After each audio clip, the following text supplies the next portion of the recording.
मुंह से थोड़ा बैक साइड बीच में जो फिन पाया जाता है वो क्या कहलाता है? पेक्टोरल फिन कहलाता है। ठीक है, और ये भी पेयर्ड फिन होता है। नंबर में कितने होते हैं? 2 होते हैं। एक इस तरफ होता है, एक दूसरी जानिब होता है, समझ गए? और एक लाइन होती है फिश के ऊपर बनी हुई होती है, उसके जिस्म के बीचों बीच, जैसे मैंने यहाँ पर बनाया, ये क्या कहलाता है? लेटरल लाइन कहलाता है। ये क्या होता है? सेंसरी इन फंक्शन होता है, यानी इसका जो ताल्लुक है, ठीक है ना, लेटरल लाइन जो कि फिश के बॉडी के बीचों बीच बना हुआ होता है, उसके मुंह से लेकर कॉर्डल फिन तक ये फैला हुआ होता है, इसको लेटरल लाइन कहते हैं। ये सेंसरी इन फंक्शन होता है। सेंसरी इन फंक्शन का मतलब है कि इसका कनेक्शन डायरेक्ट किसके साथ होता है? फिश के ब्रेन के साथ होता है। ठीक है, सोचने समझने के लिए इसे मदद देता है फिश को। और दूसरे मैंने यहाँ पर ये बनाए हैं, इनको कहते हैं स्केल्स। इनको क्या कहा जाता है? स्केल्स। ठीक है, और ये किसका काम करते हैं? प्रोटेक्शन का काम करते हैं, यानी फिश को प्रोटेक्शन उसके कौन से हिस्सों से मिलती है? स्केल से मिलती है। ठीक है, आप लोगों ने देखा होगा जब एक फिश को काटा जाता है, पहले उसके ऊपर जो स्केल्स होते हैं उनको काटा जाता है, निकाला जाता है। ठीक है ना, वो स्केल्स होते हैं, और स्केल्स फिश के लिए प्रोटेक्शन का काम करते हैं। ठीक है, यहां तक ये समझ में आ गया? Yes sir. देखें, सिलाइन में यही चीजें हम इस सिलाइन में यही चीजें हम जानेंगे, समझेंगे। ठीक है, आगे करें। इसमें हम फिश बॉडी के डायरेक्शंस के मुतालिक पढ़ेंगे। ओके, देखें, यहां पर एक फिश की पिक्चर है। ऊपर वाला हिस्सा क्या कहलाता है? Dorsal side. निचला हिस्सा वेंट्रल साइड। सामने वाला मुंह वाला हिस्सा इंटीरियर साइड। और पिछला जो जहां पर कॉर्डल फिन है, टेल फिन है, वो क्या कहलाता है? Posterior side. हर जानदार का ये डायरेक्शंस होते हैं, ये आप लोगों को समझने चाहिए। ठीक है, आगे करें। Fins, stop.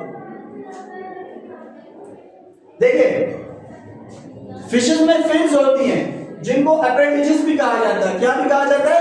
अपेंडिजेस, यानी फिश के हाथ और पांव क्या कहलाते हैं?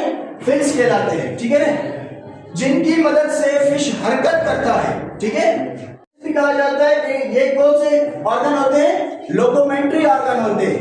यही वो हिस्से होते हैं फिश के जिससे फिश हरकत करती है, मूवमेंट करती है। ठीक है, आगे करें। स्टॉप। अब फिन्स का काम क्या होता है? फिन्स किसमें मदद करते हैं? मूवमेंट में मदद करते हैं। किसको? फिश को। ठीक है ना, फिश को हरकत देने में मदद करते हैं। एक जगह से दूसरी जगह, स्विमिंग में, पानी के अंदर अगर फिश को तैरना हो तो वो किसकी मदद से तैरेगा? फिन की मदद से। ठीक है, देखें, इस वक्त आप लोग जो इमोजी देख रहे हो,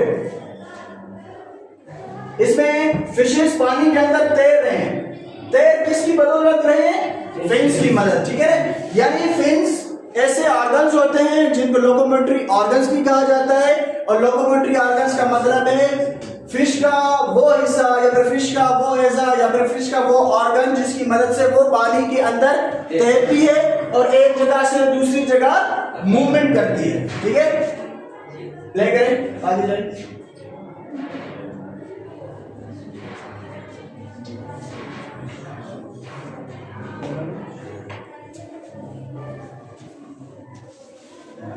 आगे करें, आगे करें। फिन्स जिनकी मदद से फिश मूवमेंट करता है। फिन के 2 हिस्से होते हैं, यानी फिन्स 2 चीजों से मिलकर बने होते हैं। एक स्पाइन्स जो क्या होते हैं? हार्ड होते हैं। ठीक है ना, यानी बोन्स होते हैं। ठीक है, ये वाले जो हिस्से आप देख रहे हो ना, ये वाले, ये क्या है? स्पाइन्स है, जो क्या है? खसूसियत के तौर पर हार्ड है, सख्त है। ठीक है, आप इनको बोन्स भी कह सकते हो। आगे करें। और इनके दरमियान ये जो फासला आप लोग देख रहे हो ना, पट्टीनुमा साख्ते हैं। ठीक है, ये जो पट्टीनुमा साख्ते हैं, ये क्या कहलाते हैं? रेस कहलाते हैं। क्या कहलाते हैं? रेस कहलाते जो खसूसियत में कैसे होते हैं, सॉफ्ट होते हैं, ठीक है, नरम होते हैं।